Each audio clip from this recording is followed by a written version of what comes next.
Hello everyone, welcome back. Today, we're exploring how stringed instruments like guitars, violins, etc. actually generate sound, right down to the fundamental physics of a vibrating wire. When you pluck a guitar string, why does an A note on an acoustic guitar sound completely different from the same A note on a piano or violin? The answer lies in timbre, the distinct color or tone quality of an instrument. When analyzing sound, we look at it in two ways. Time domain shows how the string vibrates moment by moment as raw displacement over time. Frequency domain uses a fast Fourier transform, FFT, to act like an acoustic prism, breaking that complex wave into its individual frequency spectrum. At its core, an instrument's timbre is defined by the relative amplitudes of its fundamental frequency and higher harmonics. How loud the second or third harmonic is compared to the fundamental determines whether a note sounds warm and smooth or bright and metallic. Timbre is determined by the specific blend of overtones and harmonics produced when the string vibrates, and how quickly those frequencies fade away. To understand timbre from first principles, we model a sonometer, a classic lab instrument that represents a stretched instrument string. The physical behavior of a sonometer string is governed by 5 key parameters: its vibrating length L, tension T, linear mass density ρ, damping coefficient B, and the initial pluck position X with amplitude H. The motion of the plucked string is governed by the damped wave equation.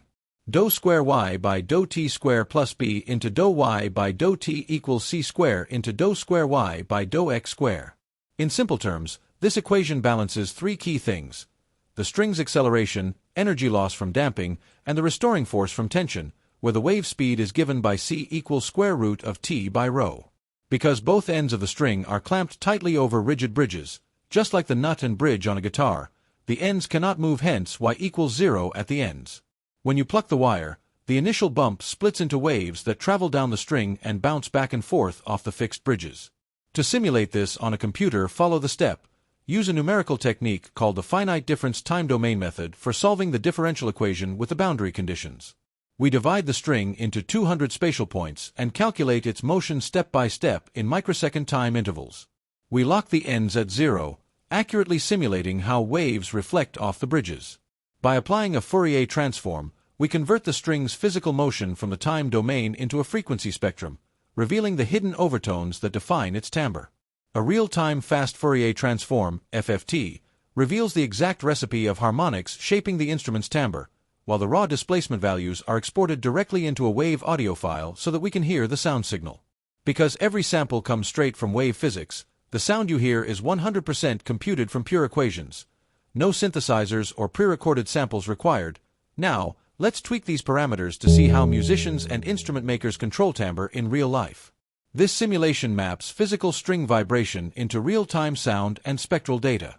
The top panel displays the physical wave motion of the plucked sonometer string, while the middle panel tracks its raw time domain displacement y of t at x equals L by 3.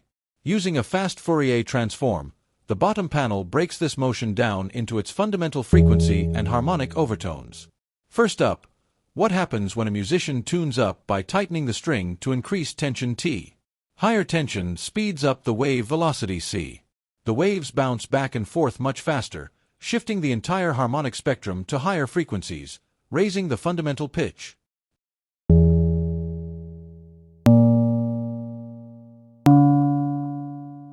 Next, what happens when a musician presses a fret to change the vibrating length L of the string?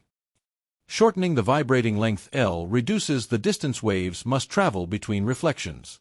Even with wave speed c remaining constant, the round-trip time shrinks, directly raising the fundamental frequency F1 equals c by 2L and producing higher notes on the fretboard.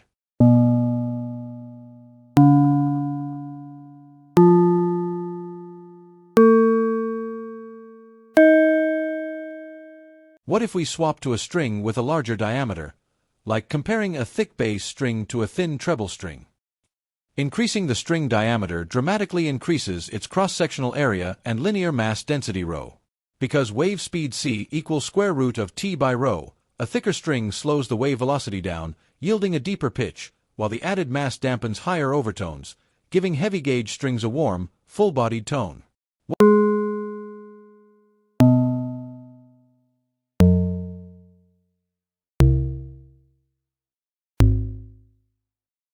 What about changing the string material, like comparing heavy steel wire to lightweight nylon?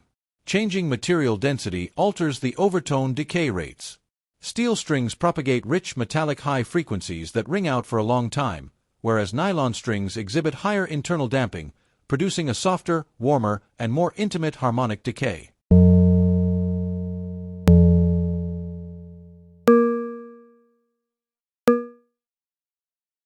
Next, what happens to the timbre when a guitarist changes where they pluck the string, like picking near the bridge versus over the fretboard?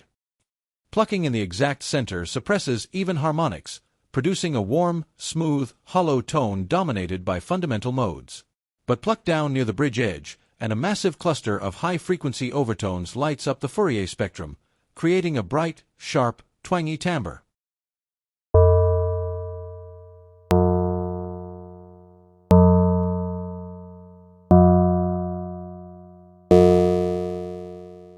A thin string on its own moves very little air, but in a violin or acoustic guitar, its vibration transfers through the bridge into the hollow body.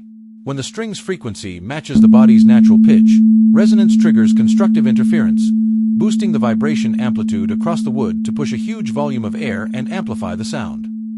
By understanding how wave speed, pluck position, and damping shape the harmonic spectrum, we unlock the secret behind how stringed instruments generate their unique voice. Which timbre sounded best to you? Drop a comment below, hit like if you enjoyed this computational physics breakdown, and subscribe for more simulations.